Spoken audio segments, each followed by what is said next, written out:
Hi, ஒரு Sunday mini vlog தான் பார்க்க போகிறோம். இன்றைக்கி கிச்சனில் இந்த பொருள் இல்லைனா வேலை ஓடவே ஓடாது. அது என்னென்னா இந்த டிஷ்யூ பேப்பர் தான். இது வந்து நிறைய இதுக்கு யூஸ் பண்ணுவேன். ஸோ இது வந்து சென்டர் இந்த மாதிரி கோடு போட்டு வச்சிட்டிங்கன்னா எடுக்கிறதுக்கு ஈஸியாக இருக்கும், நீட்டாகவும் இருக்கும். மற்ற ஷீட்டும் வந்து அழுக்காகாது.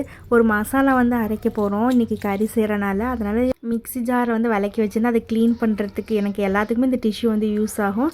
மசாலா அரைக்கிறதுக்கு வந்து மிளகு சீரகம் வந்து நான் எடுத்து நல்லா வாசனை வர வரைக்கும் வறுத்து வச்சுக்கலாம். இது நிறையா விஷயத்துக்கு வந்து யூஸ் ஆகும். ரசம் வைக்கலாம், அப்போ பாப்பாவுக்கு வந்து குழம்புக்கு போட்டுக்கலாம். நல்லா கம்ப்ளீட்டாக ஆறின வாட்டி இந்த மாதிரி அரைச்சி எடுத்து வச்சுக்கலாம். அப்புறம் சைடாக வந்து தோசை சுட ஸ்டார்ட் பண்ணிட்டேன். மாவு கம்மியாக இருக்கனால நான் அப்படியே அரைச்சிட்டேன். அப்புறம் இன்றைக்கி என்ன வாங்கிட்டு வந்தேன்னா மட்டன் சிக்கன் தான். பாப்பாவுக்கு வந்து மட்டன் பீஸும் ஈரலும் வந்து வாங்கியிருந்தேன். எங்களுக்கு வந்து சிக்கன் வாங்கியிருந்தேன். ஃபஸ்ட்டு பாப்பாவுக்கு செஞ்சிடலாம் அப்படின்னு சொல்லிட்டு குக்கர்லேயே வந்து செஞ்சிடலாம். அப்போ தான் விசில் விட்டு நல்லா வந்து வெந்து வரும் அப்படின்னு இந்த ரெசிபி நான் வந்து எடுத்து வச்சுக்க உங்களுக்கு செப்பரேட்டாக நீட்டாக நான் வீடியோ போடுறேன். அப்புறம் சைடில் வந்து எங்களுக்கு சிக்கன் குழம்பு செய்ய ஸ்டார்ட் பண்ணிட்டேன். நான் வந்து மசாலானா கரம் மசாலா, அப்புறம் மல்லித்தூள், மஞ்சத்தூள், மிளகாய்த்தூள் இது மட்டும்தான் நான் வந்து சேர்த்திப்பேன். சிக்கன் மசாலா அந்த மாதிரிலாம் நான் வேறு எதுவுமே சேர்த்திக்க மாட்டேன். இதுவே வந்து நல்லாயிருக்கும். நான் வந்து விசிலே வச்சு விட்டேன், வேலை வந்து ஈஸியாக முடியும் அப்படின்னு சொல்லிட்டு. தேவையான அளவு தண்ணி ஊற்றி ஒரு 4-5 விசில் வச்சு இறக்குனா குழம்பு வந்து சூப்பராக ரெடி ஆயிடும். இந்த மாதிரி நல்லா எண்ணெய் பிரிஞ்சு வரணும். எனக்கு வந்து தோசை சுட்டு குழம்பு வச்சு சாப்பிட்டுட்டேன் மார்னிங்.